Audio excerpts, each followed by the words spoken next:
This is the only queen in England's royal history to have been buried without a head. But why? Throughout history, there has never been a shortage of ways to dispose of a dead person's body. But when it comes to royalty, especially when it comes to England's royalty, the protocols are almost always extremely clear. You don't mess with the body. Unlike commoners who were often buried in mass graves or even worse, thrown into riverbanks, royalty were treated with extreme care after death. Not only were their bodies embalmed and placed in elaborate coffins, but they were also kept on display for extended periods of time before burial, so that the public could pay their respects. So what happened to this one queen that led to her being buried without a head? Welcome back to the channel. Today we'll be learning about the only queen in England's royal history to have been buried without a head. Queen Isabella of France was born on May 29, 1292. Her father was King Philip IV of France and her mother was Joan of Bourbon. When Isabella was still very young, her family started making moves to connect their dynasty with the English royal house through marriage. In 1308, Isabella's uncle, King Edward I of England, sent an envoy to look over potential brides for his son, the Prince of Wales, who would become Edward II, and Isabella was selected. The wedding between her and the Prince of Wales took place in 1308 at Westminster Abbey, thus joining the two dynasties together. A year later, Isabella gave birth to her first child, a son named Edward, and in 1316, she gave birth to another son, named Charles. At this point, Isabella had made herself unpopular with the English nobility because of her extravagant spending. She was also seen as being too involved in the internal affairs of England. She wanted more power than was expected of her, and was trying to make her sons heirs to the throne. However, English law at the time stated that females could not pass on the crown to their children, so she was trying to get around this law, and her actions weren't helping her popularity any. The English nobility took great offense to her meddling, and they also did, unlike how she was spending money that they felt should have been used to fund wars with the Scots.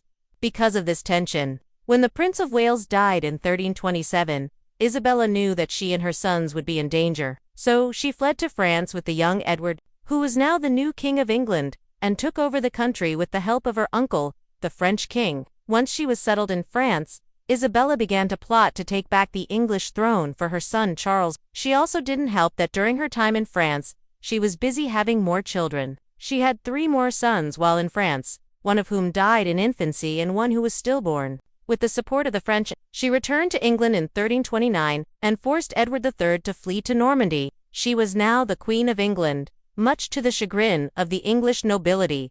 They hated Isabella and what they saw as her tyrannical rule, and when Edward III returned to reclaim his throne, they supported him wholeheartedly. On September 25, 1329, the English nobles forced Isabella to abdicate the throne in favor of Edward III.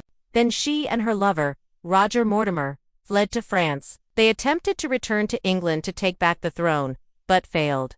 They were both imprisoned in the Tower of London. While there, Roger Mortimer was executed, but Isabella lived until 1358.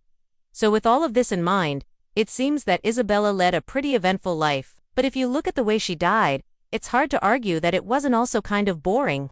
Isabella spent her last years in relative peace. After she was thrown in prison in the Tower of London, she was given a noble trial and convicted of treason against the crown. She was stripped of her title of queen, but she was allowed to keep her lands and titles in France. She was also given permission to keep the jewels and riches that she had acquired while queen, including the famous jewels known as the Crown of the 500 Pearls. This may seem harsh, but it was actually pretty generous. People convicted of treason were normally stripped of all their worldly possessions, but Isabella was let off easy. It is speculated that this leniency was due to the fact that Edward III wanted to make it seem like he was a merciful ruler. Throughout her imprisonment, Isabella was treated well, and she lived out the rest of her days running a casino and brothel from her rooms in the tower. She died in her room on August 23, 1358.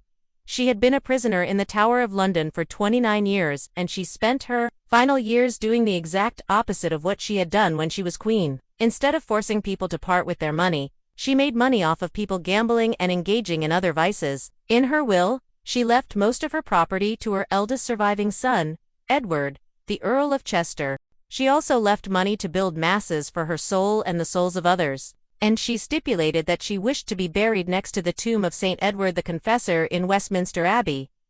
When she died, the king granted her a noble funeral and she was buried right where she wanted to be. and yet somehow, she ended up headless. How did this happen? Well, once her body was prepared for burial, it was found that the embalmers couldn't find her head. No one knows what happened to it. Some say it was accidentally chopped off during the embalming process. Others say that someone stole it to use as a trophy, or that it was taken by grave robbers, who sold it to apothecaries. Still, others claim that it was taken by her enemies as a symbol of their victory over her. Whoever removed her head probably thought that they were doing the right thing. You don't leave a deposed queen's head on display, so they probably thought it best to remove it. Also, this was long before the days of modern forensics, so no one really thought that they'd get caught. In the end, Queen Isabella's head was never recovered. Even today, no one knows what happened to it. Isabella's tomb can still be seen in Westminster Abbey. It's located near the high altar and bears the inscription, "Here lieth the body of the Lady Isabella, late Queen of England, the first wife of our sovereign lord, King Edward III." If you visit, you'll notice that the tomb contains the remains of Queen Isabella, but it doesn't have a head. This is a stark reminder of the turbulent history of England's royalty and the lengths to which people will go to get their heads. What do you think? Was Isabella's head chopped off accidentally, or was it stolen? Let us know your thoughts down below. As always, thanks so much for watching, and remember to come back soon for another video.